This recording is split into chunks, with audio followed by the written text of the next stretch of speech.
es el tema, Mario? El tema, estamos en Cábala y vamos a hablar de las ideas fundacionales de la Cábala. Bueno, entonces, ¿cuál es la característica más interesante que tiene la Cábala judía? Que nos presenta a Dios actuando en el tiempo. Esto es muy interesante porque justamente la Cábala judía está arreglada de tal manera que nos presenta 4 caras divinas. La primera cara es la de la indefinición absoluta, que es la cara que se llama Sin, o Ain en hebreo. Ahora sí, sin nada de nada. Vacío absoluto, vacuidad total. Después viene el Ain Sof, que quiere decir sin límite. Luego viene el Ain Sof Aur, que quiere decir luz sin límite.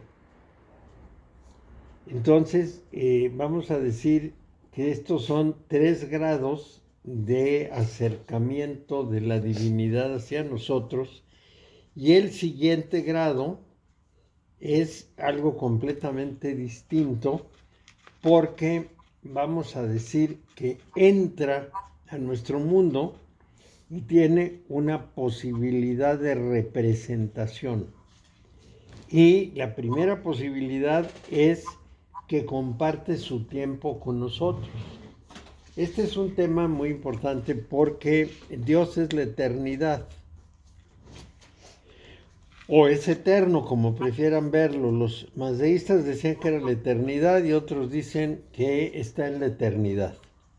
Pero ahí lo más importante es que cuando llega al 4.º nivel, vive la temporalidad con nosotros porque se hace presente según los judíos. Acuérdense que estamos viendo eso. Entonces, al hacerse presente, nosotros prácticamente podemos dialogar con él y podemos, vamos a decir, comprender una forma de su representación, cómo aparece. Mario, disculpa. Sí. Porque esto se parece mucho al concepto teosófico. Ellos hablan de 3 logos. El primer logos inmanifestado, el segundo logos no inmanifestado en la manifestación y el tercer logos en la manifestación, ya partiendo ya prácticamente con todo lo que es la creación. Entonces tiene mucho que ver con esto que tú estás hablando. Los judíos... ¿Cómo se llama el 4.º nivel? Se llama la cara larga de Dios. Ah, ok. Sí. Mario, ¿es nivel o caras? ¿Son 4 niveles o 4 caras? ¿O es igual? Son 4 formas de presentarse. Esto es muy importante.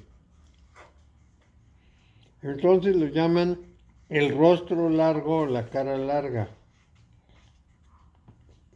En hebreo da igual si hay campín, pero pues eso no nos sirve de nada, porque nosotros no sabemos hebreo.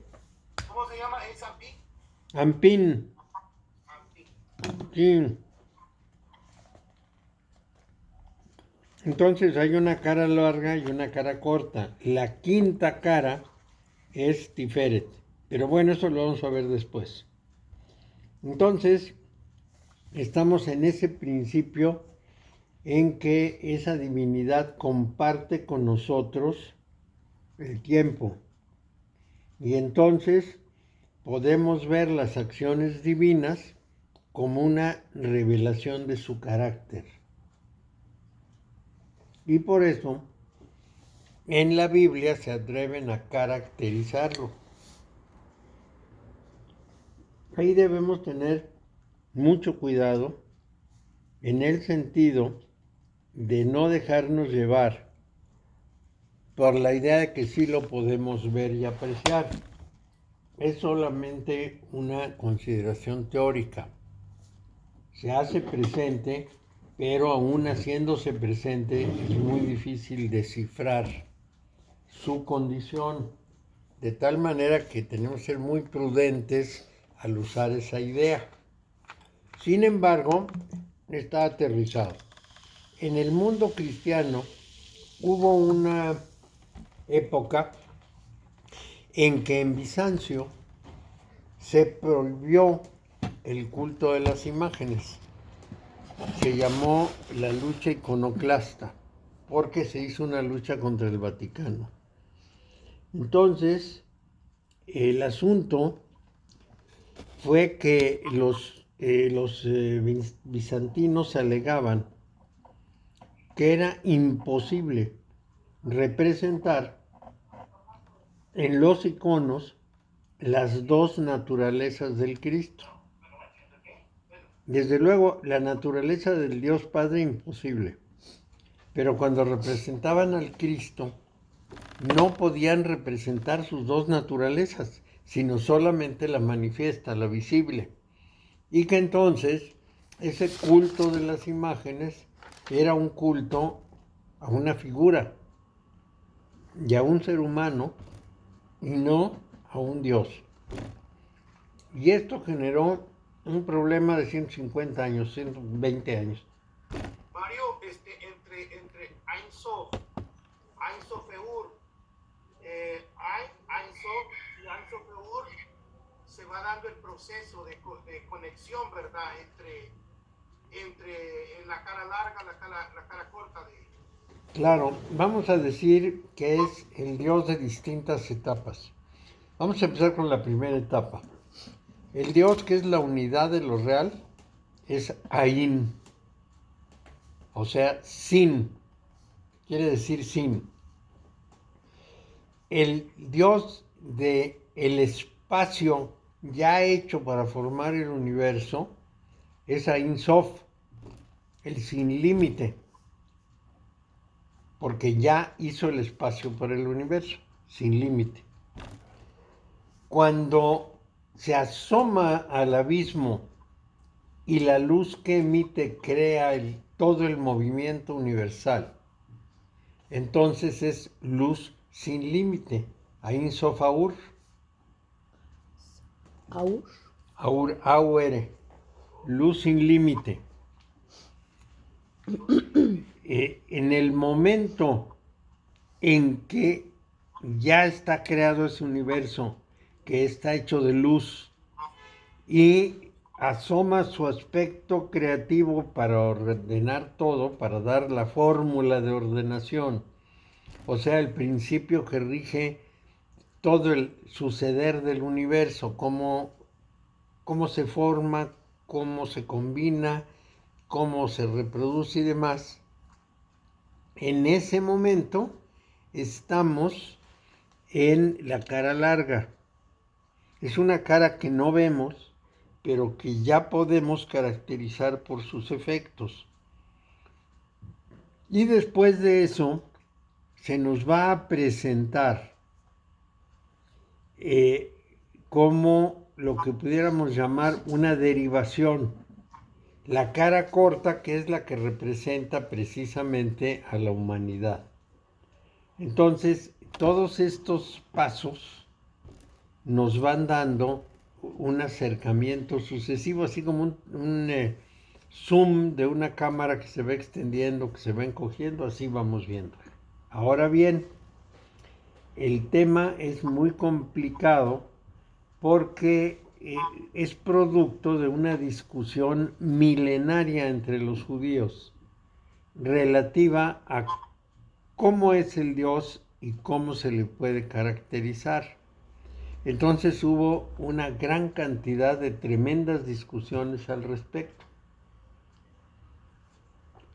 Y tenemos que saber que precisamente nosotros pasamos por la misma condición, que como que el universo, como es arriba es abajo, va a mostrarnos en varias de las cosas de la vida, nos va a mostrar su condición. Y esa condición es universal, es tal como pasan estas cosas. Y así podemos hacer es el escalonamiento de prácticamente todo lo que nosotros vivimos, experimentamos y descubrimos. Cada vez que el ser humano descubre algo nuevo, se da cuenta que no era nuevo. Es decir, se da cuenta que eso que descubrió corresponde a unos principios que ya estaban establecidos. Esa es una de las razones por las cuales yo digo que los judíos, que son excelentes en ciencia, aplican el sistema cabalístico a su investigación, y lo que interpretan de lo que van encontrando no es sino su aprendizaje cabalístico de fondo desde la infancia. Es decir, uno ve lo que sabe ver y lo que puede ver. Si a mí me enseñaron cábala desde la infancia, cuando veo algo que me sugiere lo que aprendí, lo interpreto de esa manera. Y entonces, así tenemos hecho toda esa consideración de la vida y del mundo. Lo vemos con un cierto sentido. Ahora, ¿por qué el cabalístico? Bueno, en parte, por lo que les decía, hay muchos científicos judíos, pero en parte porque es una doctrina cósmica. O sea, no es ni una ciencia ni una filosofía de lo particular, sino es una visión global total, desde el origen del universo hasta la hormiguita más pequeña. Entonces, esa visión cósmica es rara en nuestros días, sí, sí, Luis. Sí, Mario, solo te quiero, disculpa que está bien interesante la plática. Cuando a Albert Einstein le preguntan, ¿usted cree en Dios? Y él dice, sí, creo en el Dios de Spinoza. Está plasmando este sistema cabalístico, él como judío que era. Mira, el que lo plasmó fue Spinoza. O sea, Spinoza era de una familia judía de Portugal, pasó por España y luego paró en Holanda. No sabemos si nació en Portugal, en España o en Holanda, no lo sabemos, pero la familia venía de ahí y eran judíos cabalistas. Entonces, a él lo expulsan de la sinagoga porque lo que dice alarma a la gente de la sinagoga, que era gente muy conservadora, porque todos los judíos del norte no eran cabalistas, eran extremadamente conservadoras. Entonces, lo que va a hacer Spinoza es decirnos que no puede haber más que una unidad y una realidad y por lo tanto estamos en Dios. Eso es lo que dijo, estamos en Dios. Y esto les resultó terrible, tanto a los judíos como a los cristianos. En el caso de Holanda, pues eran calvinistas. A Roma le sonó muy mal, ¿cómo que estamos en Dios? ¿Qué es eso?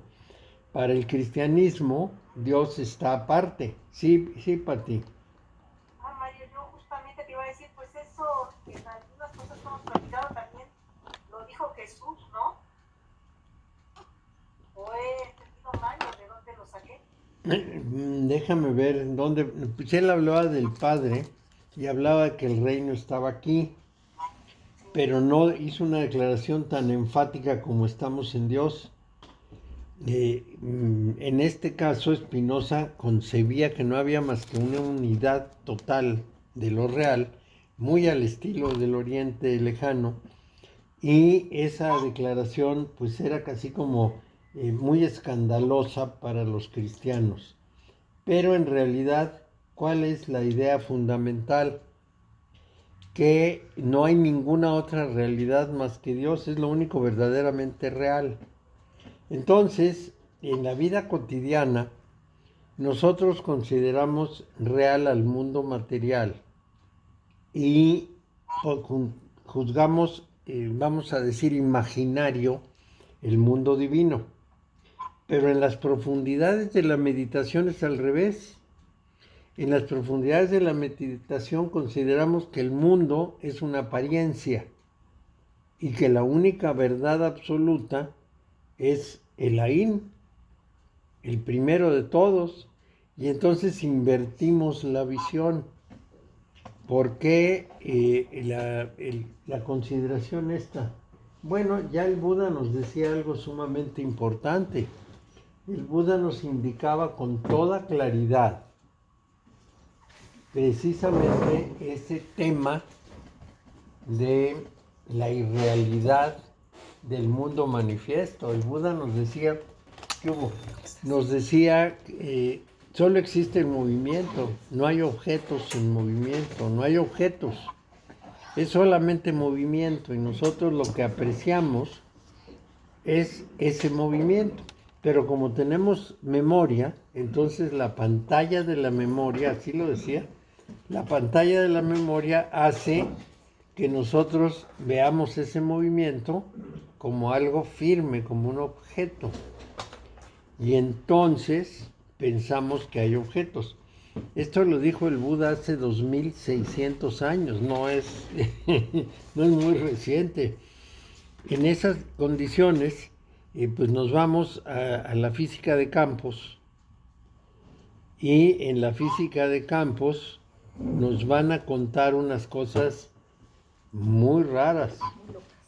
Nos van a contar precisamente también en la física de plasma, nos van a contar precisamente que lo único que existe son los campos. Ni siquiera ondas y partículas, nada más los campos. Cada vez se acerca más a la declaración del Buda. Entonces, vamos a decir que pudiera ser una influencia al revés. Pudiera ser que los científicos del CERN se leyeron a Buda y ahora están interpretando sus resultados en función de esa visión búdica. ¿Quién sabe? No lo sabremos hasta dentro de unos 20, 25 años, en los que yo supongo con cierta certeza que ya no me voy a enterar. Entonces, sí, en eso ya no hay manera de resolverlo. Entonces, volvamos al punto. La Biblia describe a Dios como si actuase en el tiempo, y podemos ver las acciones divinas como una revelación de su carácter. La naturaleza interna de Dios es absolutamente desconocida, pero esa es la parte que no podemos caracterizar. De la Ein Sof para atrás, pero de la Ein Sof para acá es que caracterizamos esa condición divina. Y esto es una parte muy importante del tema. Entonces, ¿qué es precisamente ese contraste? Hay dos palabras judías, hebreas, que vienen al caso en este caso. Una es Yesh, Y-E-S-H, y la otra es Ayin, A-Y-I-N. Bueno, Yesh es el ser, todo lo que tiene una existencia positiva, que está presente. Y vamos a decir, es todo lo que nosotros podemos potencialmente conocer y experimentar. En este caso estamos ampliando el concepto no solo a lo material, sino a todo lo que podemos conocer y experimentar. Ese es Yesh. ¿Cómo se escribe? Y-E-S-H. Con H al final. Sí. Ayin es la nadidad, la vacuidad, la realidad última que da lugar al ser. De ahí surge el ser, pero no es el ser, está más atrás del ser. En este caso fue Lao Tse. En el Tao Te Ching nos dice del Tao, dice, yo no sé qué es el Tao, nada más sé que se manifiesta. Pero, y se pregunta, ¿qué tan antiguo es el Tao? y dice, no lo sé, pero parece anterior a Dios. Es exactamente la misma idea. El Dao que tiene definición posible, caracterización posible, no es el verdadero Dao. Así empieza el Tao Te Ching. El Dao que puede ser enseñado, del que se puede hablar, que puede ser representado, no es el verdadero Dao. En chino se escribe Dao Dao no Dao, Dao Dao Gu Dao. Y Dao Dao Gu Dao, dice uno, ¿cómo traduzco eso? Bueno, pues lo han traducido así. El Dao que puede mostrarse o enseñarse no es el verdadero Dao. No tiene nombre. Parece anterior a Dios. Y luego hay un aterrizaje y aparece Dios. Ya estamos hablando de la cara larga de Dios. Ya estamos hasta acá. Entonces, vamos a decir que hay una coincidencia. Y les estaba hablando de la visión cósmica, que esto es muy importante de señalar. Una visión cósmica, un Dios cósmico, es el que definimos desde el origen, aunque digamos que en el origen no sabemos nada, pero empezamos justamente por la definición de no puedo caracterizarlo, porque no se parecen en nada a lo que conozco, y luego va explicando cómo se generó todo y con qué sentido. Es una explicación integral del universo. Eso lo vamos a encontrar en el mundo antiguo. Igual en África, que en el Lejano Oriente, que en el Medio Oriente, en varias filosofías o varias doctrinas. Por ejemplo, en la doctrina del mazdeísmo tenemos el Sent Avesta. En la India tenemos los Vedas, todo el sistema de creación y condición del universo que nos dan los Vedas. En China tenemos a Lao Tse, que también nos da una visión cósmica, pero no histórica. Es decir, no en qué escalones están las cosas, sino cómo es ese cosmos. También lo vamos a encontrar en Chuang Tse. Entonces, vamos a decir que en la antigüedad había una preocupación de explicar esa condición cósmica. Sin embargo, nosotros en Occidente no solemos verlo así, no solemos. Y no somos como respetuosos de esa condición. Cuando llegaron a Sudáfrica los europeos, empezaron a conquistarse a los muchachos de las tribus, con todo lo que a los muchachos los conquista, así como ahora todos tienen su teléfono. En aquel lejano tiempo, pues lo más moderno era la bicicleta, y con las bicicletas compraban a los jovencitos de las tribus y así deshicieron muchas tribus. Entonces, a uno de estos jóvenes, los holandeses eran los que ocupaban esto, si no me equivoco, los llevaron, le preguntaron o le pidieron que le preguntara a los ancianos cómo había empezado el universo. Entonces ahí ve el joven, muy entusiasmado por la pregunta de los patrones, y los ancianos le contestan, ¿y eso a ti qué te importa? Tú vive en el mundo, dedícate al mundo, haz lo que tienes que hacer en el mundo y no te hagas esas preguntas, porque ellos no querían revelar lo que consideraban sagrado y nunca lo revelaron. Esto es muy importante porque era la sacralización del espacio y del tiempo. Esa era su manera de sacralizar. Bueno, entonces, de todas esas visiones cósmicas, la que nos queda viva es la Cábala. Y no solo queda viva para los judíos, sino como en Occidente se hizo una Cábala occidental, los grupos herméticos, que son los que siguen buscando una visión cósmica, son básicamente cabalistas de Occidente. es decir, siguen la cábala occidental, que tiene su raíz en la judía, pero que no es idéntica. Aquí hay diferencias muy importantes, porque es cristiana. Entonces ponen al Cristo en el centro y usan el sistema planetario y los signos del zodíaco, etcétera. Los judíos no. Entonces sí hay una diferencia. Es una diferencia muy notable.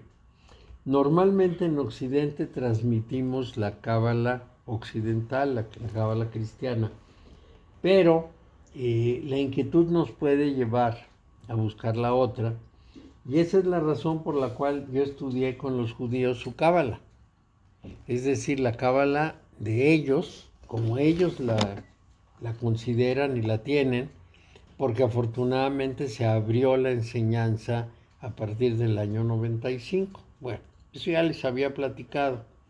Entonces, eso me permitió darme cuenta de una diferencia radical en el enfoque.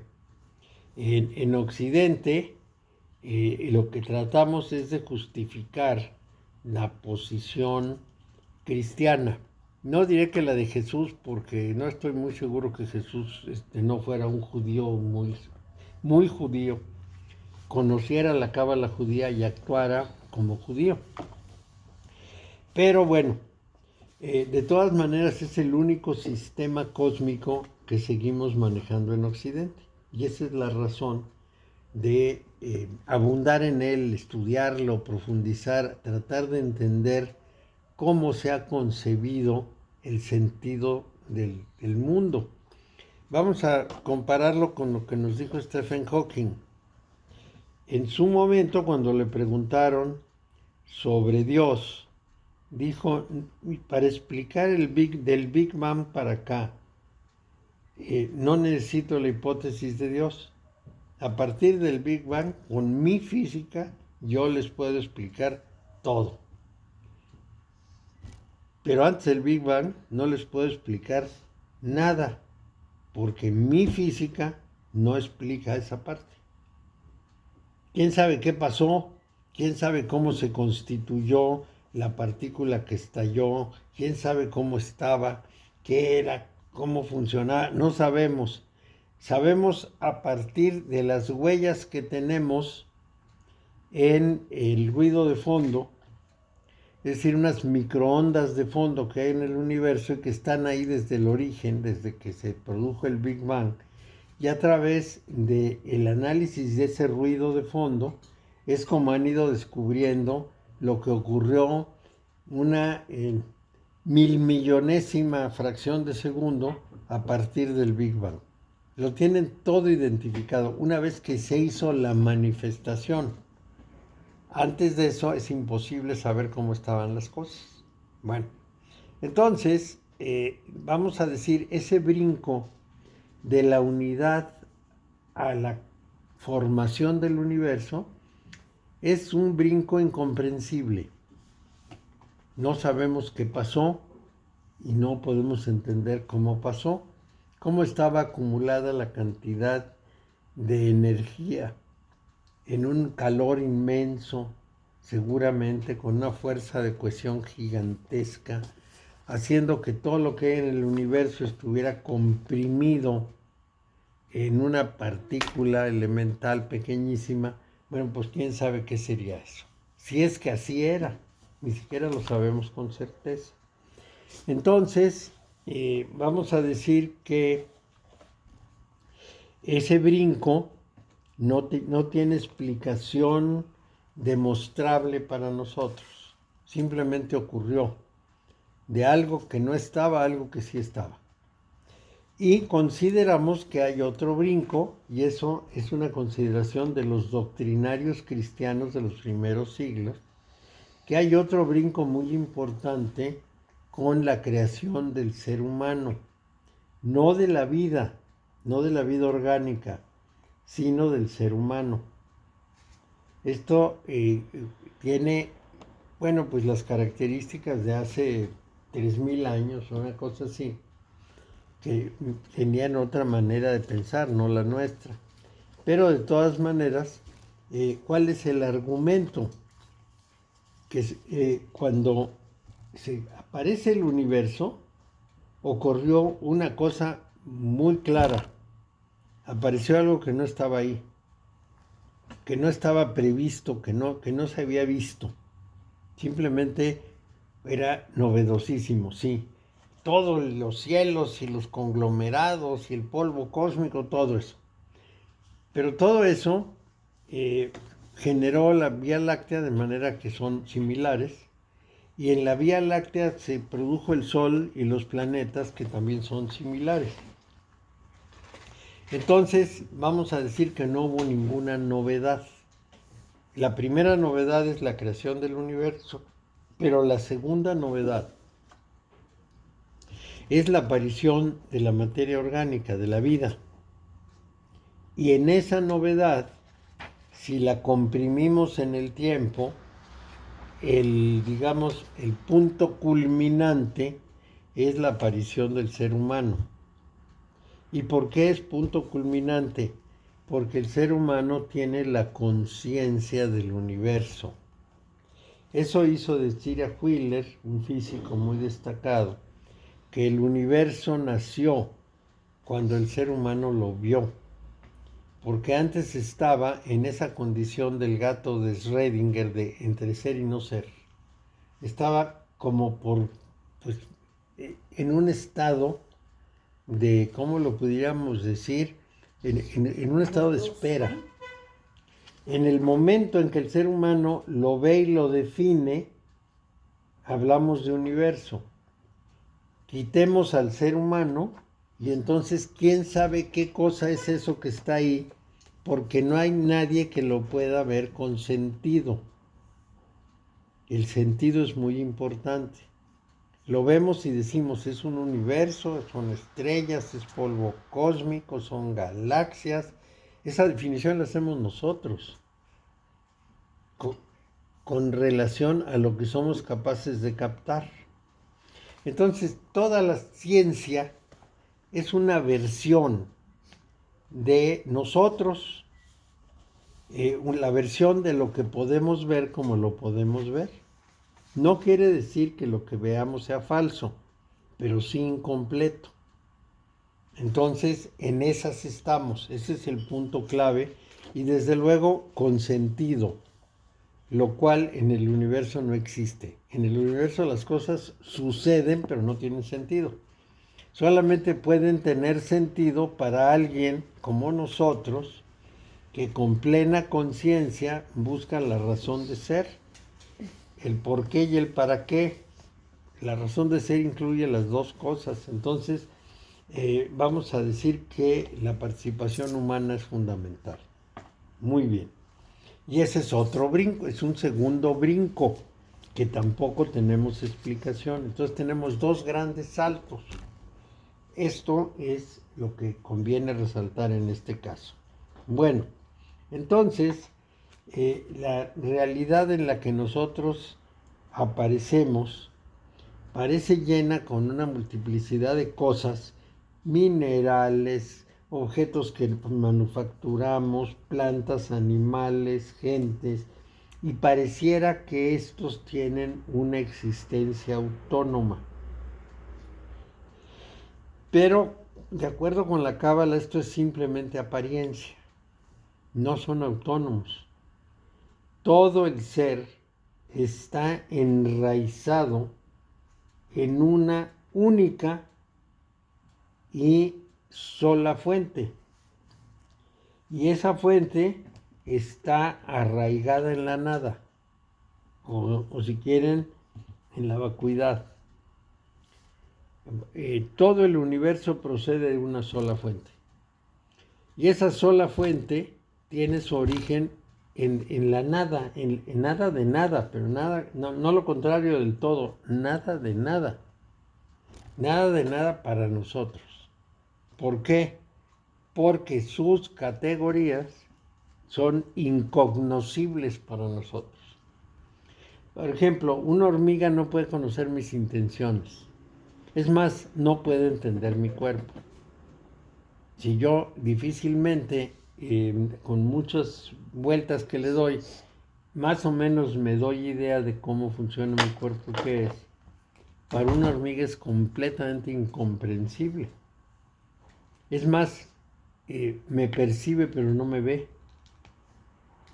En esas condiciones, el ser humano, para hacer el comparativo, no puede descifrar aquello otro porque no conoce nada que se le parezca con lo cual lo pueda asociar. Entonces, pues está más allá de la posibilidad de captarlo. Les doy un ejemplo chiquito, pero muy significativo.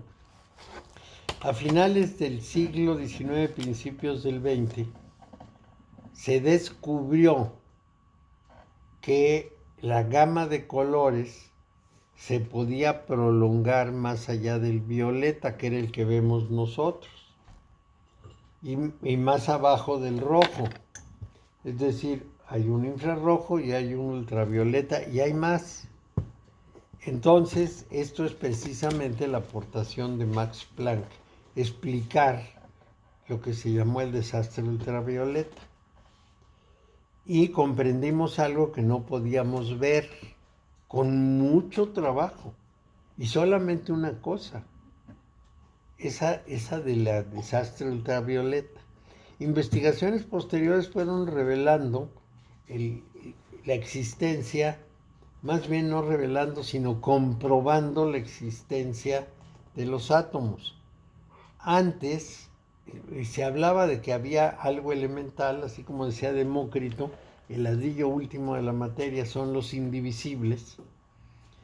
Rutherford le puso mal el nombre, pero finalmente Max Planck dijo, para que se produzca este efecto que estoy investigando, que es el del desastre ultravioleta, tiene que haber unas fuerzas girando a gran velocidad, pero ni siquiera les pudo dar nombre. Fue después Einstein el que dijo, esos son los átomos, y lo dejó demostrado, etcétera, etcétera. Esto estamos hablando de 1918, 1915, es un tiempo enorme, muy corto. Para la historia de la humanidad, para la ciencia, fue hace un rato. Entonces, el caso es que finalmente nos enteramos de esa existencia de algo que no podemos ver. ¿Y por qué no lo podemos ver? Pues que porque lo queremos ver con un microscopio, y resulta que el microscopio pues está hecho de átomos, entonces no puede ver un átomo. Y no lo captamos, entonces hay que captarlo de manera indirecta, como ahora hacen en el CERN, que tienen la forma de imprimirlo en pantallas. Bueno, pero esto es descubrimientos posteriores, muy refinados, pero nos hablan de algo que nosotros no podemos ver, y nos dicen los físicos muy majaderamente que si no tenemos 11 cursos de matemáticas muy complejas no vamos a entender nada. Nada, si no saben matemáticas no pueden entender. Cada vez que verbalizamos lo que hemos descubierto lo deformamos, entonces la única forma de verlo como es tener las matemáticas suficientes para comprenderlo. Cosa que, por supuesto, pues no es accesible a nosotros. No es accesible. Es una matemática especial que requiere estudios especiales. Bueno, entonces, vayamos al punto. Nosotros vamos acercándonos paulatinamente a lo que pudiera ser lo que no comprendemos ni podremos comprender nunca de esa manera intuitiva o directa, como vemos el universo. Nada más sabemos que existe, entendemos algo de su operación, pero nada más. ¿Con qué lo caracterizamos? Con lo visible, con lo que aparece, pero lo demás nada. Esto es la caracterización. Esa parte aparece en nuestro lugar, en nuestro espacio, en nuestro tiempo. Y entonces, midiéndolo en el espacio y en el tiempo, lo caracterizamos, y de ahí tratamos de deducir lo que puede haber sido el origen de todo. Y hablamos de multiuniversos, de que a lo mejor no estamos en 3 sino en 2 dimensiones. hablamos de los plasmas, hablamos de los campos y ahí lo dejamos porque no lo vamos a alcanzar. Bueno, entonces la literatura cabalística antigua usa un símil que es el símil de una flama. Dice que si entramos en un cuarto oscuro y prendemos la vela, podemos ver muchas cosas. Mientras más nos alejamos de la flama, con menos claridad podemos ver las cosas. Y si se apaga, entonces ya no existe nada, ya no vemos absolutamente nada. La luz de esa flama hace que todo cobre ser. Esa luz de la flama genera que todo sea. Si no, no es, no lo voy a ver nunca. Y ninguna cosa tiene existencia autónoma. Entonces, pensemos en una persona ciega. Esa persona ciega no ve. O sea, para él los objetos no, visualmente no existen. Tangiblemente sí, pero visualmente no.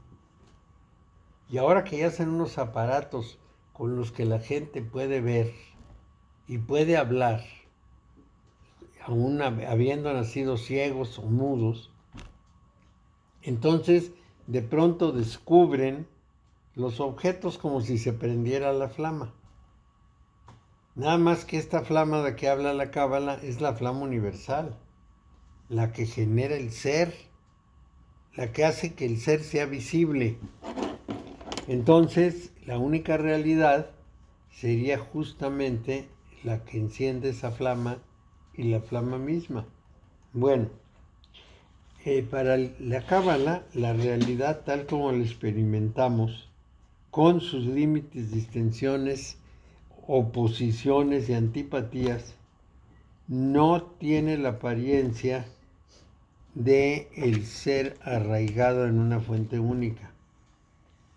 Por ejemplo, la bondad divina de la que nosotros hablamos se ve terriblemente comprometida por la experiencia del mal, de la enfermedad y de la muerte.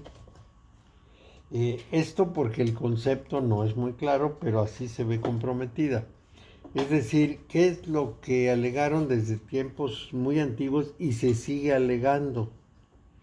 Quizá por gente que no sabe de esto, pero se sigue alegando. ¿Por qué si Dios es bueno, existen las cosas malas? La respuesta se las di en la ocasión pasada, cuando les dije, antes de la existencia del ser humano no había ni buenos ni malos, no había bien ni mal. El ser humano aparece, hace juicios y entonces empieza a ver cosas mal porque no le convienen, porque no le gustan, porque no corresponden a sus categorías. Pero esto es una fabricación humana. Lo mismo que decir que Dios es bondad. Le atribuimos una función humana cuando no tiene una función humana. No le corresponde nada de eso.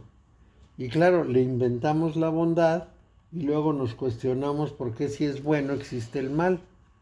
Es una trampa lógica de nosotros mismos, los seres humanos.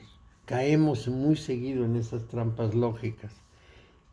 Por ejemplo, educamos a un niño con ciertas ideas y luego cuando es adulto reclama por qué el mundo no es como lo enseñaron a él y dice este mundo está mal porque el mundo debería ser de esta otra manera. ¿Y de dónde sacó la idea? Pues de lo que aprendió. Aprendió que el mundo debería ser como lo veía su mamá o su papá o su familia. Y cuando ve el mundo real dice, no, pues está mal, eso no está bien, ese mundo hay que cambiarlo, no se parece a lo que yo creo. Entonces, ahí tenemos que darnos cuenta hasta qué punto el mundo humano es una construcción, es un constructo.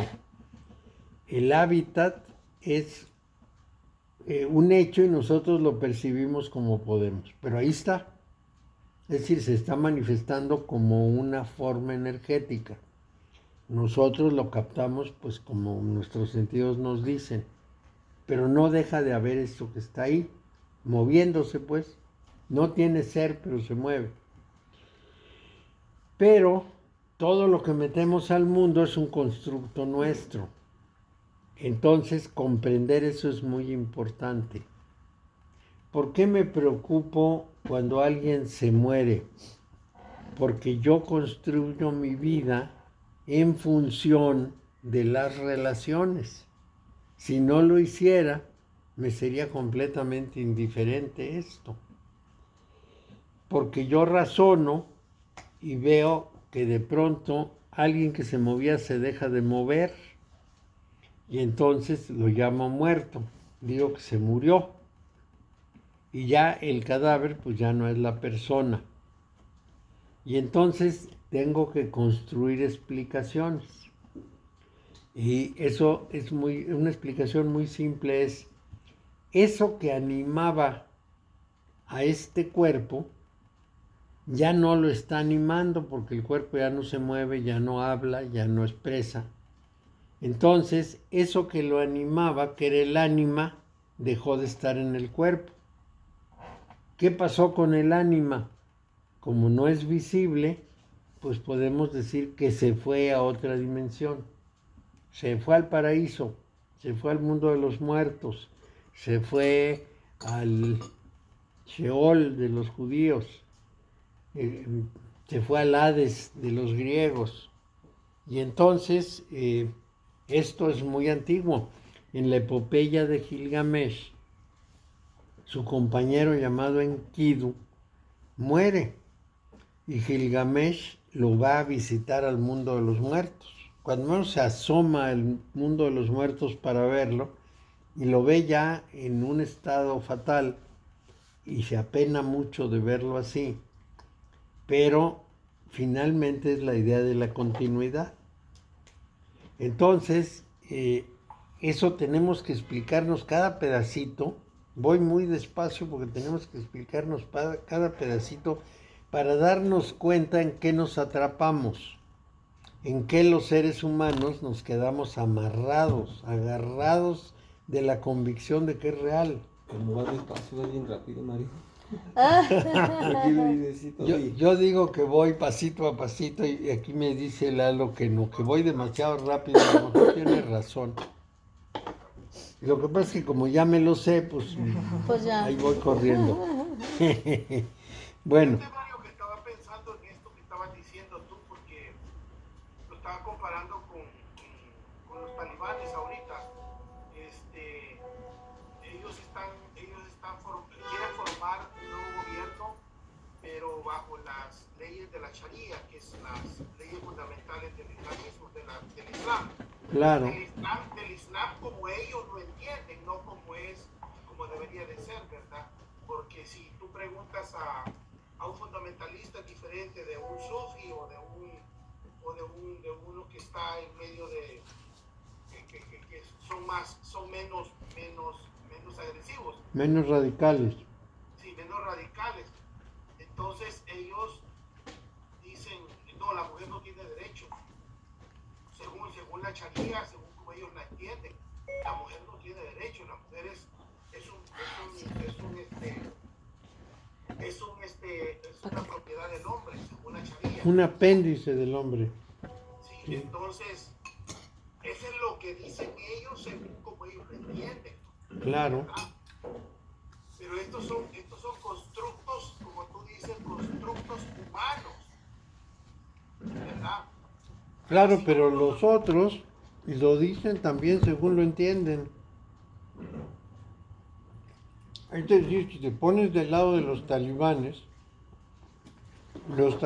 dicen que los otros musulmanes lo dicen según ellos lo entienden, pero la suya es la verdad.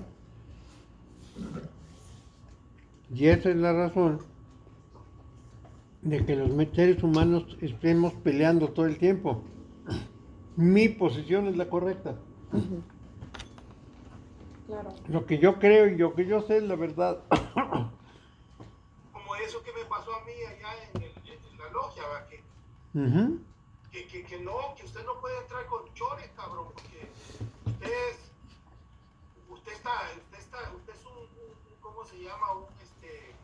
Irrespetuoso. Usted es un sacrílego, porque usted está viniendo a la logia con short. ¿Qué tiene que ver eso, hombre? ¿Qué tiene que ver eso? Mira, ayer, el sábado pasado, vi una marcha como de 1000 bicicletas. Señores, señoras, niños, niñas, todos desnudos en bicicleta, Mario. Desnudo en bicicleta. Pues sí. Y la gente se quedaba así, ay, ¿eso qué es? ¿Qué Pues es mira, eso? pregúntate la pregunta primera de todas. Si Dios creó a Adán y Eva desnudos, luego ¿por qué se espanta que estén desnudos y les hace trajes? Ya sabemos que el Dios de la Biblia se equivoca muy seguido. Hay que estarlo corrigiendo y él se corrige. Ay, me equivoqué y le cambia.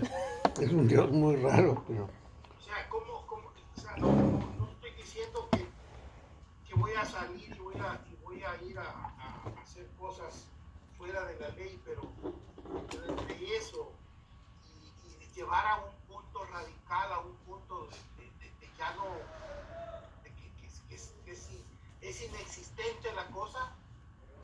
Bueno, pues finalmente los seres humanos llegamos a la idea del mal, a la idea del fracaso, el fallo, etc.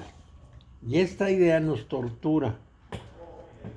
Hay muchas cosas que nos torturan porque nuestra comprensión de ellas es una falsa comprensión. Es una conceptualización equivocada. Entonces, pues nos sentimos incómodos. Nos sentimos incómodos porque, vamos a decir, no nos gusta que lo que suponíamos que era verdad, pues no sea tan verdad. Y aparece un Mario Márquez que se le muere su hijo, no llora, no grita, no hace teatro, no dice nada, dice pues es que eso es natural. Si se muere ¿Y porque de dónde salió? ¿De Le- dónde salió? le llegó el momento y ya, pues ¿qué podemos hacer? Nada. Así es el mundo, esa es la realidad tal como es, pero nosotros hacemos supuestos y sobre los supuestos sufrimos y sufrimos mucho. ¿Por qué? Porque nos amarramos, esto es lo que decía el Buda, a todas esas cosas en las que creemos o suponemos o deseamos. Y como estamos amarrados a ellas, las variaciones nos alteran muchísimo. Este es el punto. Lo bueno es que te hacen tus chilitos en nogada. Sí, hombre, son riquísimos los chilitos en nogada. Bueno, entonces, el punto que estamos viendo aquí es precisamente esa serie de preguntas que se hace el cabalista sobre la realidad del mundo.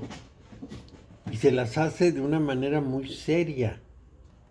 ¿Cuál es el propósito de todo esto? No es que el cabalista haya resuelto el problema, no todos cuando menos, sino que tiene la mejor condición posible. Se plantea la duda y se plantea la posibilidad que las cosas sean distintas de como él las capta.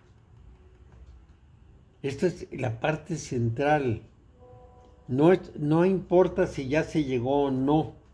Lo que importa es que se tenga la actitud de cuestionar y dudar y poder aceptar que las cosas no sean así. Esta es la virtud del cabalista. Y esa es la virtud de ese enfoque cosmológico, porque empieza por el sentido. ¿Para qué todo esto? ¿A dónde me lleva? ¿De qué se trata?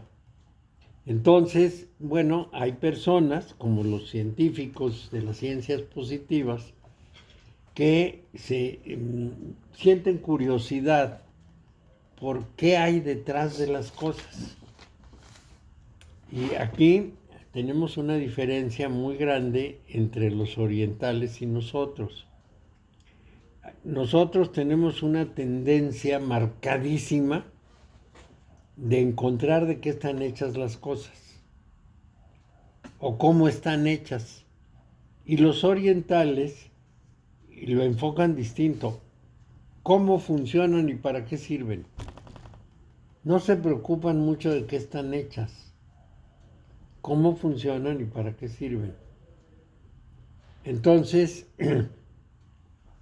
vamos a decir que en la medicina no están tan preocupados de si existe o no existe el protoplasma y que no, ¿qué le pasa al cuerpo? ¿Cómo opera el cuerpo y cómo puedo componer al cuerpo cuando se pone mal? Todo lo demás está de más. Para ellos sobra. La comprensión de esa parte, de la parte occidental, no les resulta tan importante. Y pues, les doy un comparativo. Los chinos operan sin anestesia en general, porque tienen unos procedimientos para adormecer las zonas del cuerpo muy eficientes. Entonces no necesitan la anestesia. Simplemente les soban la pierna, el brazo, el pie, según la zona que haya que adormecer, y no sienten nada. En cambio, nosotros usamos anestesia. Y los chinos dicen, pero ¿para qué nos quieren explicar lo que es la anestesia? No nos interesa, no nos hace falta, no la necesitamos, es ajena al cuerpo, es ajena al orden natural. Mediante ciertos procedimientos del orden natural podemos hacer insensibles a las personas y operarlas. Fíjate que yo que estuve en Mongolia, ellos se ponían, se extrañaban, los tibetanos, los chinos, los mongoles, que nosotros decimos, por ejemplo, mi teléfono está sonando. Uh-huh. Mi teléfono está sonando. O sea, ellos entienden que esto es parte de tu cuerpo. Uh-huh. ¿Cómo consiguen esto de que ustedes los occidentales dicen mi teléfono está sonando? Ellos dicen, ¿y cómo dirían ustedes? El teléfono suena, solamente suena. Y sí, para ellos era una cosa de asombro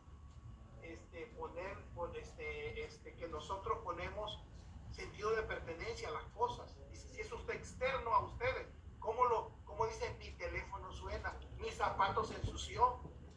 Uh-huh. No sé si entiendes Sí. La lógica de ellos. Ellos no concebían esa No, es distinto. Y además, ellos dirían, yo estoy oyendo sonar. No dirían está sonando. Porque ese es uno de los anécdotas del Buda. Hace tocar la campana, una campana, y les pregunta qué sucedió, y le dicen, oímos una campana. No, a ver, tóquenla otra vez.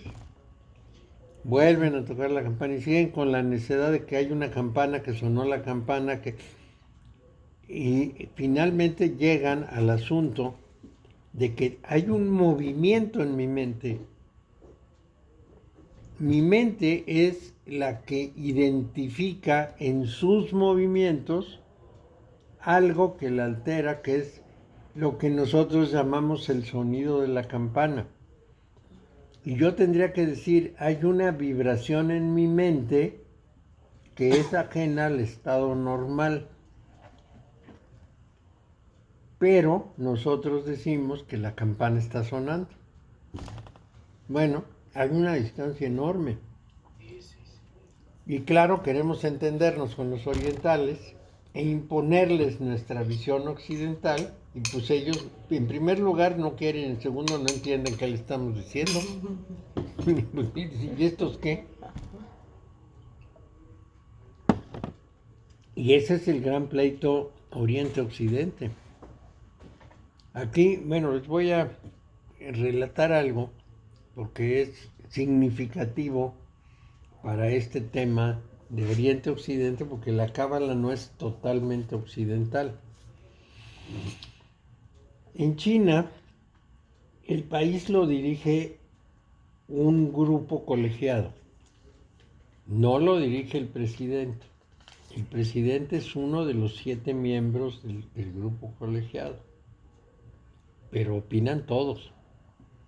No tiene un poder absoluto. Mao abusó de eso, pero no es así en China. Entonces, ese grupo colegiado está dividido en 3 miembros que pertenecen a la realeza, es decir, que son hijos de los grandes luchadores del pasado, y 3 miembros que siguen la línea del pueblo. Entonces hay un 7º miembro que regula la pugna entre los dos para que no se salga de lo razonable. Entonces, esto es una forma de gobierno que para nosotros es incomprensible. Los 3 primeros tratan de impulsar el desarrollo del país y convertirlo en un enorme país. Y los 3 segundos tratan de proteger a la población y que les toque el reparto de la riqueza. Y el siguiente, el último, el 7º, modera para que nadie se incline demasiado para aquí o para allá. Entonces, esta forma de proceder, que es una forma social, para nosotros es casi contraria a nuestro sistema conceptual, porque en Occidente el poder no se comparte. En Occidente el poder se ejerce, pero no se comparte. Y no entendemos cómo puede operar un sistema así. Y es un sistema de coordinación, porque claro, pues el Ministerio de Agricultura está en manos de alguien que quiere proteger al pueblo, pero el de Industria está en manos de alguien que quiere desarrollar al país. Y se tienen que poner de acuerdo agricultura con industria. Pues aquí no se ponen nunca de acuerdo, cada quien tira para su santo y las cosas pasan como sucedan. Bueno, pues vamos al tema cabalístico. En el tema cabalístico domina la historia de los 4 rabinos, que se les recuerdo. Quieren volver al paraíso. Cuando Adán salió del paraíso, perdió el nombre de Dios, que es la clave para entrar al paraíso. Entonces, estos rabinos estudian los libros sagrados para poder regresar al paraíso. ¿Y qué es lo que ocurre? Bueno, uno de los rabinos toma el sentido literal de la Torá, de los libros sagrados, y el sentido literal, pues lo lees y te enteras de lo que dice superficialmente. Llegó Dios, en 7 días hizo todo, se le ocurrió, después creó a Adán y Eva comieron de la manzana o del fruto del árbol del conocimiento, se cayeron del paraíso, tuvieron que luchar, ganar el pan con el sudor de la frente y tener hijos en una condición muy propia del sufrimiento de la madre, etc. Todo eso es lo que uno puede leer, pero ese no es el sentido profundo. Entonces, ese rabino no evoluciona. Y como no evoluciona, cuando se muere de verdad. Se acaba todo. No queda nada de él. El otro, el siguiente, entra y empieza a buscar un sentido alegórico. Todo lo quiere interpretar como que dice otra cosa. Y ese sentido alegórico le acaba volviendo loco, acaba diciendo barbaridades. Le inventa cosas que no están ahí y que salen de su imaginación. Se vuelve loco. El siguiente quiere que lo que dice el texto bíblico corresponda al rigor científico. Y ese se vuelve un renegado. Se hace apóstata. Todo eso es mentira, dirá. porque no dice nada verdadero, no se puede demostrar. Esas son tonterías. De ninguna manera el universo fue creado en 7 días porque ni había días. Y además, y sigue, y sigue, y sigue, y sigue. El último va a entrar por el sentido secreto. Y el sentido secreto es una visión de las cosas de una manera que todo se puede explicar siempre y cuando uno ceda en varias cosas. Lo primero es en no poder conocerlo todo. Lo segundo, en no entender por qué las cosas son como son, sino verlas y aceptarlas. El tercero, verlas con unos ojos distintos, no con los que aprendí, sino con otros. Todo ese que es el sentido secreto me revela una forma de realidad que, para decirlo de alguna manera, nunca había visto y la mayor parte de las personas no pueden ver, porque no quieren verlo, no se deciden a renunciar a su visión y de pronto comprender cosas que son absolutamente inexplicables como perfectamente naturales. Esto es muy complicado. Hace 2 días le explicaba a mi hija que hay gente que se calcina, que una persona de pronto está sentada en su casa y la encuentran carbonizada. Lo raro es que la ropa no está carbonizada. Está planchadita por el calorcito que se generó, pero no está carbonizada. Se carboniza como para adentro, como una implosión.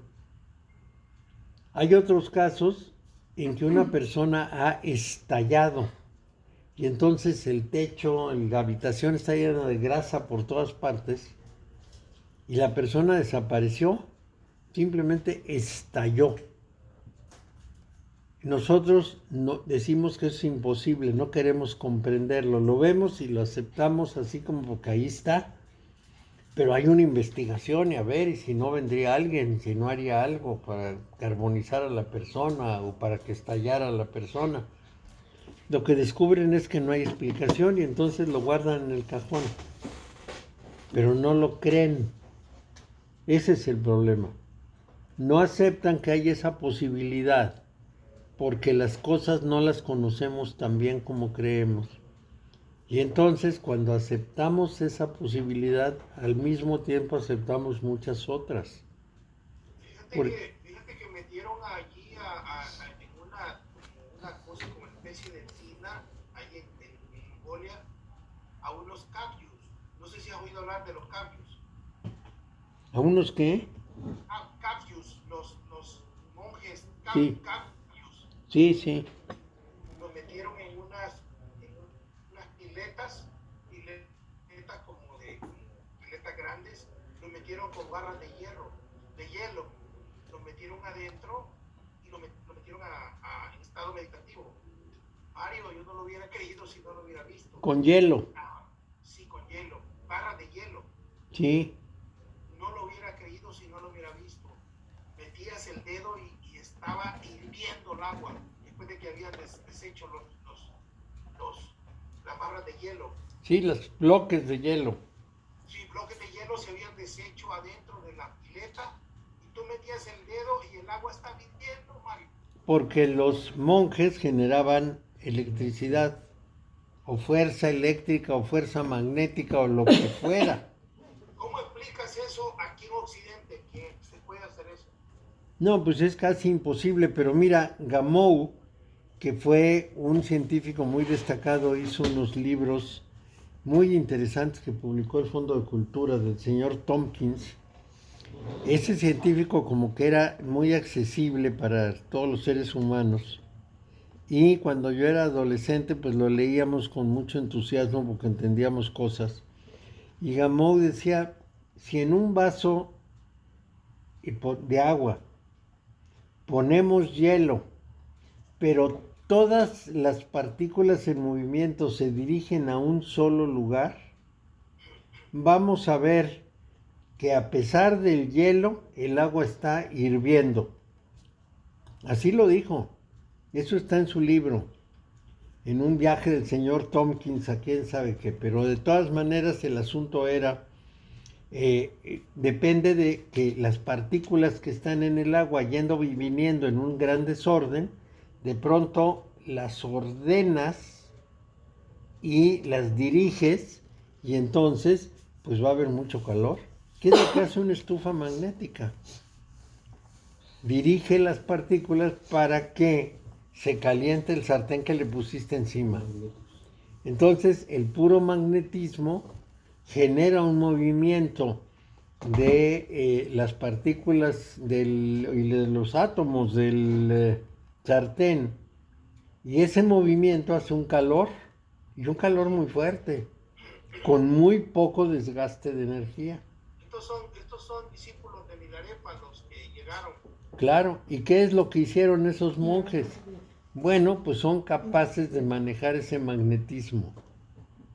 Eso es fantástico, ¿no? Son capaces de generar esa condición de que todas las partículas se dirijan en un solo sentido. Y entonces, claro, pues esos bloques de hielo se derriten en el agua caliente, pues claro que sí. Y ellos ahí generando todo. Y lo hacen muy bien. Esto lo único que muestra, porque ahí tenemos que ser muy claros, es que dominan muy bien el cuerpo. No es un asunto espiritual, es un asunto corporal. Es un asunto netamente científico, pero trabajado por el cuerpo humano. No, Mario, ¿no son las dos cosas? ¿No serían las dos? Pues cuando ellos ejercitan ese movimiento, lo que están haciendo es usando el cuerpo. Que atrás de eso estén sus ideas espirituales es otra cosa, pero ninguna idea espiritual va a servir agua porque el espíritu no tiene que ver con la materia. Sí. No, es un dominio corporal muy importante y admirable, pero no es, esa parte no es espiritual. Por ejemplo, hay personas que están muy entusiasmadas porque ya van a llegar los extraterrestres. Pues qué bueno que ya van a llegar, nada más que eso no va a cambiar nada espiritual. No vienen a darnos lecciones ni de religión ni de mística. Vienen físicamente a hacer cosas físicas. Entonces, qué admirable que llegaran los extraterrestres, que nos platicaran cosas, pero eso no va a salvar a la humanidad, porque vienen con que se va a abrir el portal maravilloso, van a llegar y entonces la humanidad se transforma sola. Esas son mentiras. Nadie va a dejar de tener su característica formativa sin luchar por cambiarla. No porque aparezca el extraterrestre de pronto se hace la luz en mí, ya comprendí que no soy este cuerpo y que soy... No. Entonces, vamos a decir que nos gusta mucho lo que pudiéramos llamar el circo. ¿Qué pasa con René May? Puede sanar a personas. Qué bueno que pueda sanar a una persona. Pero eso no quiere decir que sea un hombre profundamente espiritual.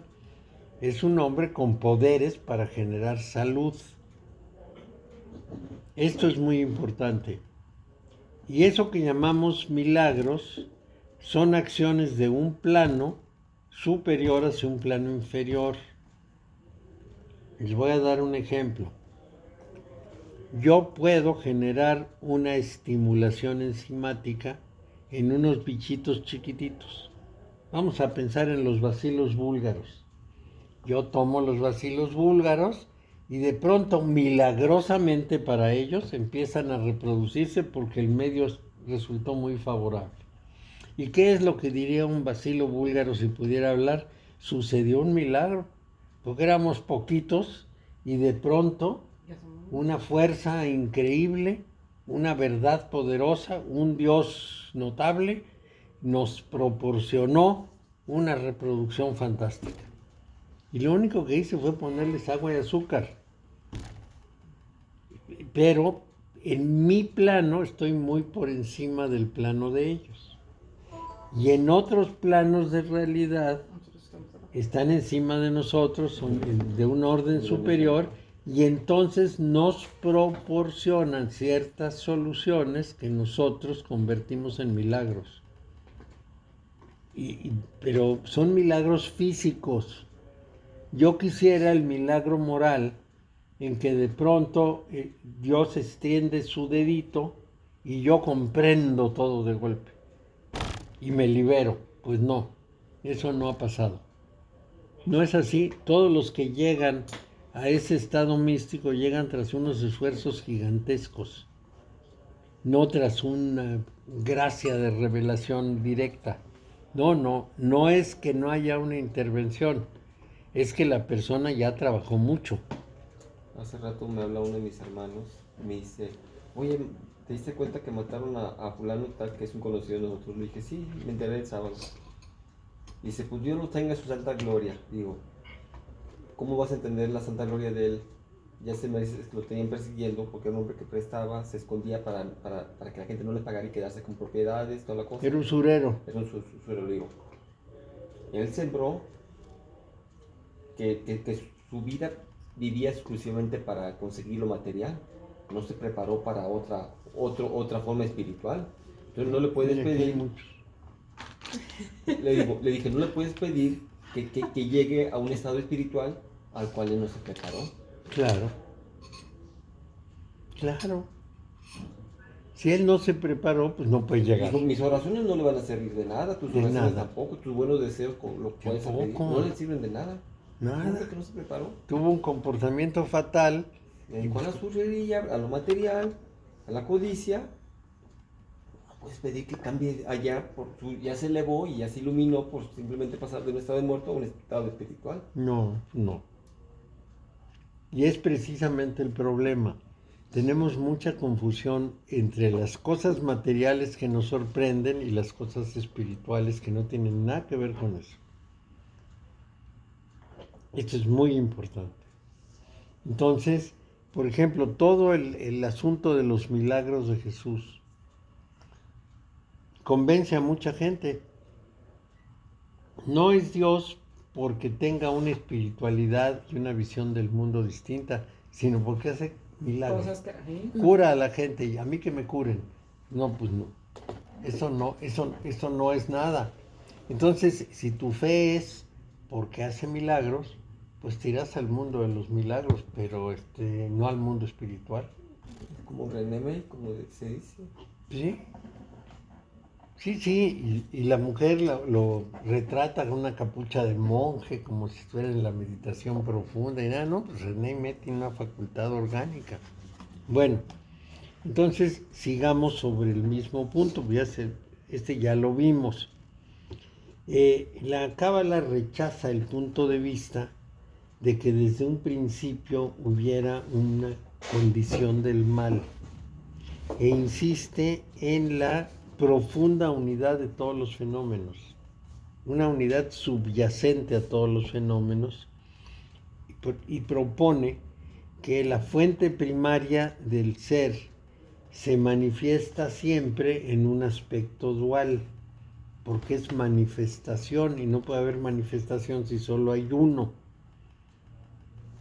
El uno se convierte en dos, y los títulos tradicionales para estos dos aspectos son misericordia y severidad. Son dos caras. Una cara es la de la fuerza y otra cara es la de la forma.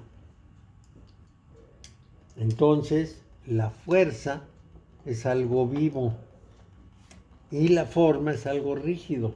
Por lo mismo lo asociamos con la muerte.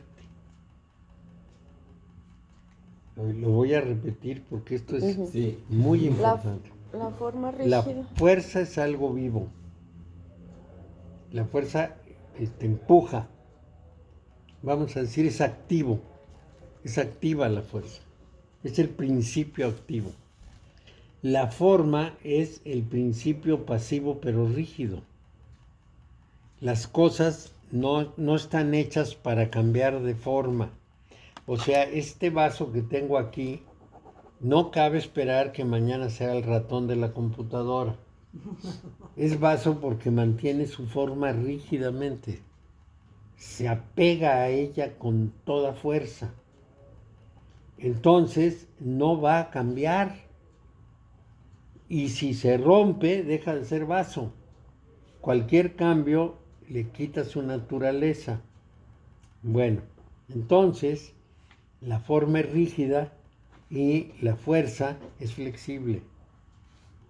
Nosotros vemos la fuerza como viva, como la vida, y vemos la forma como la muerte, por su rigidez. A esa fuerza le podemos llamar amor, es lo que llaman el amor de Dios. De tal manera que tenemos un factor activo, la fuerza, un factor pasivo, la forma, y necesitamos un neutralizante. ¿Se acuerdan del ejemplo del pan y la harina? Voy a hacer pan, le tengo que poner fuego, lo voy a hacer con harina y le tengo que poner agua. El principio activo es el fuego, el principio pasivo es la harina y el principio neutralizador es el agua. Si le pongo más fuego, más agua del debido, echo a perder todo. Pero si pongo lo apropiado, esa fuerza pasiva se convierte en pan. Toma la forma del pan. Bueno, entonces esos tres principios funcionan. En nuestro universo cabalístico, la misericordia es la fuerza, la severidad es la forma, la fuerza es el amor y la forma es la muerte y el neutralizador es la vida. Entonces la vida neutraliza la distancia entre la realidad creativa fundamental que es el amor universal, el amor que generó todo, y todo va a terminar en la muerte, todo se va a acabar, todo ser creado va a terminar. Pero lo que neutraliza esto, lo que lo modera es la vida. Esta es una terna muy importante de comprender. Bueno, entonces, amor entendido de esa manera es una fuerza grande, es una fuerza potente, es la que inicia todo. Ahora, por qué se inicia eso? La explicación de los judíos es muy sencilla, pero tenemos que reinterpretarla. Ellos dicen, Dios, el Ser Supremo, como le quieran llamar, está solo porque es una unidad. No puede haber dos unidades. La unidad es una cosa única, no hay ninguna otra cosa más que la unidad. Esa unidad es un yo. Y de pronto, a ese yo se le ocurre que hay que generar un tú. Y esa generación lo hace como un acto de amor, como un acto de generosidad, porque tiene que desprenderse de su condición de único para generar al otro. Y por lo tanto, decía Isaac Luria, abre un hueco en su centro y en ese hueco crea la nada para poner el algo. Y esa obra la ama, porque es un acto de amor el haber hecho esto. Bueno, eso dicho así, se ve muy religioso. Vamos a verlo de una manera menos religiosa y nos vamos a dar cuenta que no hay mucha diferencia. Hay un género de realidad, un tipo de realidad que nosotros no comprendemos, pero que da lugar a la manifestación. Para nosotros, la manifestación es el ser. La fuente del ser es esa realidad que da lugar a la manifestación. La que empuja el Big Bang, vamos a decir, la que dispara el Big Bang, que puede ser un principio, no tiene que ser una persona, ni tiene que ser una mente, es un principio general.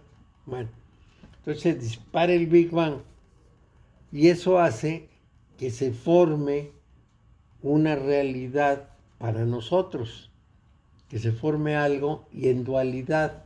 ¿Por qué? Pues si no hay dualidad no hay manifestación. Si yo no puedo ver a alguien, si nomás me puedo ver a mí, pues no hay ninguna manifestación. Una cosa tiene que ver a la otra. Tiene que haber esa correspondencia.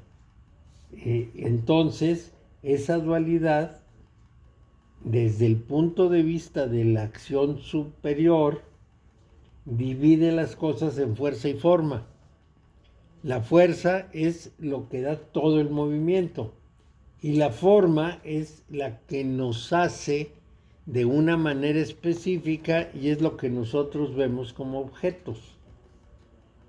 Pueden ser objetos para los sentidos u objetos no materiales, pero son objetos. Y en ese momento en que aparecen los objetos, aparece la manifestación. Nosotros somos seres objetales, somos objetos. Y entonces nos movemos en un mundo de aparentes objetos. Pero la fuente de todo, la que da eso, es impalpable. Se los voy a describir ahora de una manera más gráfica. Lo único que hay en el universo son energías. Esas energías se acumulan y toman forma. No hay ninguna otra cosa.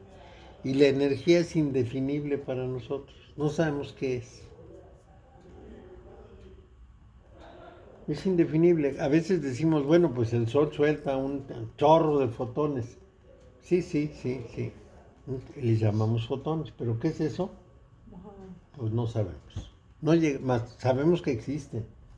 Pero no podemos, digamos, desestructurarlos y abrirlos y averiguar qué hay adentro. Entonces, vivimos en un mundo que para poder ser manifiesto tiene que tener la apariencia de la dualidad. Y la única forma de regresar al origen es trabajar sobre la dualidad y convertirla en unidad. Bueno, entonces tenemos dos formas, la misericordia y la severidad. Mario, Sí. acabas de decir la cosa más importante y no lo brincas de la otra. Entonces, dijiste algo importantísimo. La única Sí. forma es regresar a la unidad. Ya nos reconocimos como que vivimos una dualidad.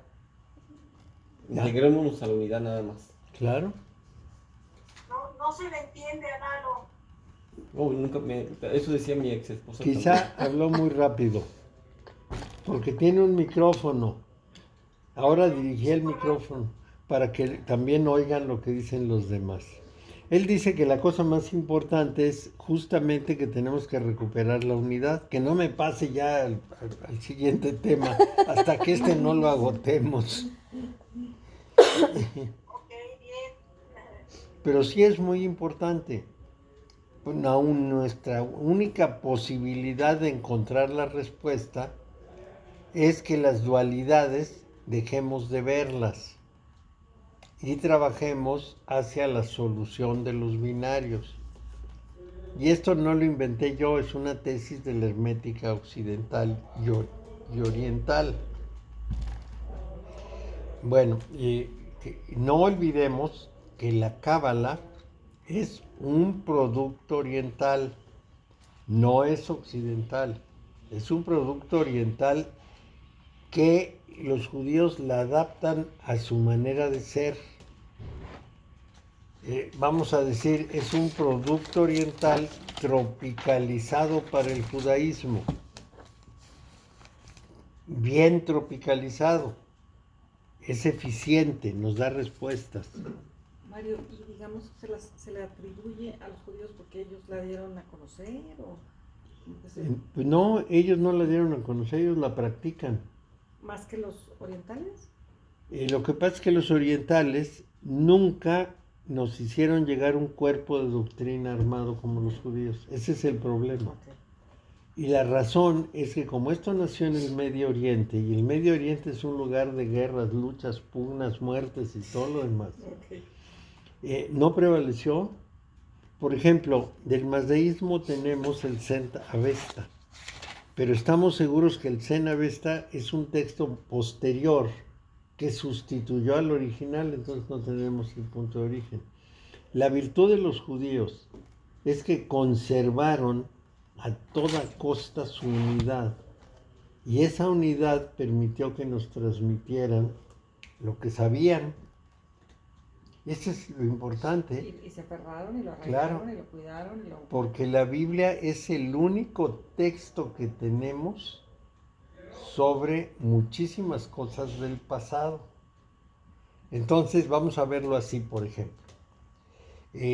Cuando Botta, un investigador francés, utilizando la Biblia buscó Nínive y lo encontró, nunca primero hubiera encontrado Nínive si no lee la Biblia. Pero además, si lo hubiera encontrado, no hubiera sabido qué significado tenía eso.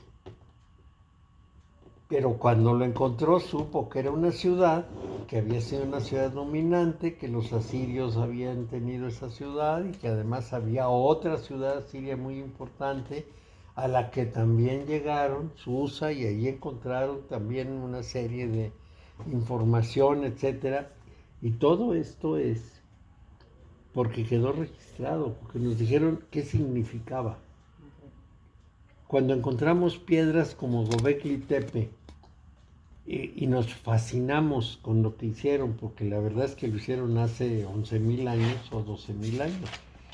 Nos fascinamos, pero no sabemos ni para qué servía, ni de qué pueblo se trataba. No está registrado. Y nos deja nada más con la admiración de la manufactura. Qué seres tan increíbles que en el tiempo de pastores recolectores pudieron hacer todo ese conjunto, hasta ahí. En cambio, la Biblia nos dice de qué se trata y nos da un tipo de definición. Por eso es importante. Por eso es el libro más leído, no sé si el más leído, pero el más editado en el mundo. Porque por los registros, un registro del pasado con la fantasía y todo, pero lleva un registro. Claro, pero además tiene una característica que es resaltada por los expertos. Presenta las cosas como son. No se avergüenza de decir que David era un... Griego. Sí, era de todo, era un asesino, era todo lo que le quieran poner, un traidor, y lo dice, y simplemente lo dice. No se cuida de decir que esto sí o que esto no, los presenta como son. Presenta a Jacob como un tramposo. Y es el padre, es el que se va a llamar Israel. Presenta a Dios fallando. Se equivoca y se corrige y se arrepiente. Y, ¿sí? Entonces, esto tiene de extraordinario porque es como la vida. Otros textos nos presentan todo como perfecto. No hay falla. Y eso no funciona nunca. Ese es el mérito enorme de la Biblia, que es un relato, lo que sea, no solo es un relato, es una propuesta franca, sin ambajes, sin ocultamientos, sin nada. Como lo vieron, lo ponen. Es más, dejan hasta las contradicciones, porque en la creación de Adán y Eva, primero los crea los dos dioses y en el segundo saca a Eva de las costillas de Adán. Entonces, hay dos versiones, ponen las dos versiones y ni se preocupan de que sean congruentes. Y no borres, nada más deja un volado y a ver cuál se queda, ¿no? Y se quedan las dos y no hay mucha... Pugna, ¿no? Ajá, Aceptan las dos. sí. Y dicen, pues así fue. ¿Por qué? Porque así dijeron los santos padres. No, después nos vamos a encontrar que los sumerios nos describen la situación, porque al primer hombre que hacen los extraterrestres le fallan muchas cosas y la mujer es estéril. Y entonces tiene que hacer una mujer que se reproduce para que se reproduzcan, porque no pueden usar el vientre de sus mujeres para estar produciendo chamacos generados en la tierra, ¿no? Porque esta es la idea, que los Anunnakis vinieron con mujeres y a estas mujeres les sembraron lo que pudiéramos decir la parte masculina para que naciera el ser humano. Imagínense una mujer que le dicen, pues te vamos a sembrar una línea de ADN de chango para que nazca alguien que nos ayude a trabajar en las minas. Y la mujer seguramente dice, ¿a mí me van a sembrar? No. Pues sí, le sembraron, es decir, lograron que aceptaran, pero no podían crear a toda la humanidad.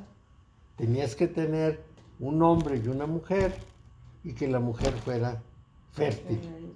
Entonces la primera fue creada independiente, por aquí el hombre y por aquí la mujer. La segunda fue tomada del semen de Adán, porque semilla y costilla se escriben prácticamente igual en hebreo. Entonces, como son mojigatos, dicen costilla y deberían decir semilla. Eva fue creada de la semilla de Adán y entonces fue productiva. ¿Y qué pasó con la primera mujer? Pues odiaba a Eva, ¿no? Claro. Pues sí, y odiaba a los hijos de Adán, porque pues como no eran de ella, eran de la otra. Y vamos a decir... Mario, pero por ejemplo ahí, pues es un pensamiento muy actual, ¿no? Sí. Que la primera no va a querer la segunda, a lo mejor sí se quería. A lo mejor sí. No, pero esta es una tradición judía de muy antigua, que Lilith, que fue la primera mujer, se salió del paraíso muy enojada con Dios, pero se salió además porque dijo, me has puesto bajo el dominio de Adán y yo no lo voy a aceptar. La primera feminista. Sí, la primera feminista, yo no, yo me voy y me olvido de tu nombre, no quiero estar en tu paraíso. Ya se imaginan a Dios diciendo, bueno, ¿qué hice? ¿Qué pasó con esta? Y ahora te van a venir las chingadas protestas. Claro. Me van a pintar los monumentos. ¿Qué hice mal? Sí. Y entonces esa Lilith, bueno, se convierte en enemiga del género humano porque son hijos de Adán. Ya esto ya es leyenda. Digamos, la fabricación puede ser real, pero ya si que se enojó y que tenía un ejército y legiones para atacar a los humanos y que todos los demás. Hasta tenía para atacarlos en contra de los hijos de Adán. Claro, pero en sueños se siguen encontrando y ella y Adán porque se aman. Entonces tenemos que buscar, el ser humano sueña. ¿Y qué es lo que sueña? ¿Qué es lo que busca cuando busca a Lilith? ¿Qué hay en ella que fascinó a Adán? Y la sigue queriendo y la sigue buscando. Ese mundo inconsciente que te produce el sueño, bueno, pues eso hay que interpretarlo y hay que decir qué parte del ser humano, qué condición del ser humano es la que busca esa otra realidad, esa primera mujer. Y lo podemos pensar en estos términos. Esa primera mujer era un arquetipo porque fue creada directamente. La otra salió de él, entonces mantiene su soledad. Lo que él busca es el encuentro con lo otro, no el encuentro consigo mismo.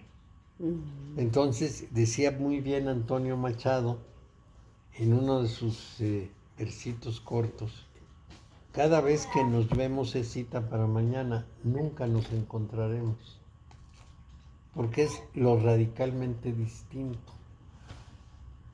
Y entonces el punto es interesante porque precisamente esa búsqueda insaciable de el fundirse con el otro es lo que representa la presencia de Lilith.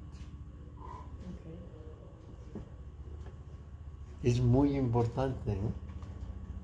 Esa fusión en que están totalmente unidos y se convierten, son uno solo, son dos y uno. Porque él era uno con ella.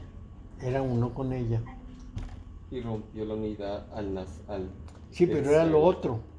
Es decir, rompió una con ella, pero era lo otro.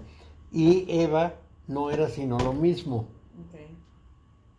Porque era de él. Era venía de él, salió de él, sí, era lo mismo.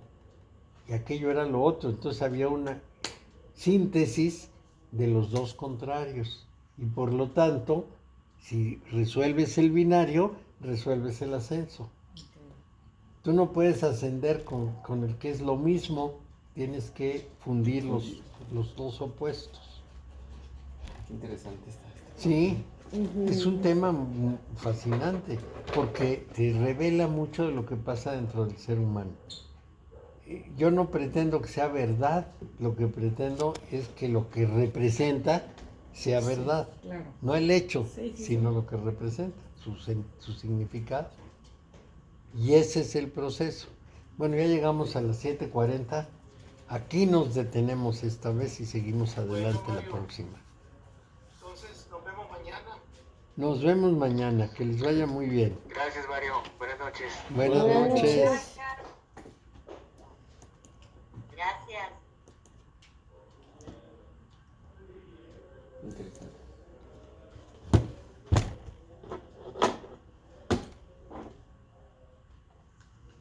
Si un día me vienen a matar, ya saben quién fue. Porque Te voy a hablar el... como eso se publica, Ah, me oyen los católicos, los judíos, los musulmanes y algunos Ah, pueden sí, decir, cierto. este malvado lo vamos a matar. Los Anunnaki.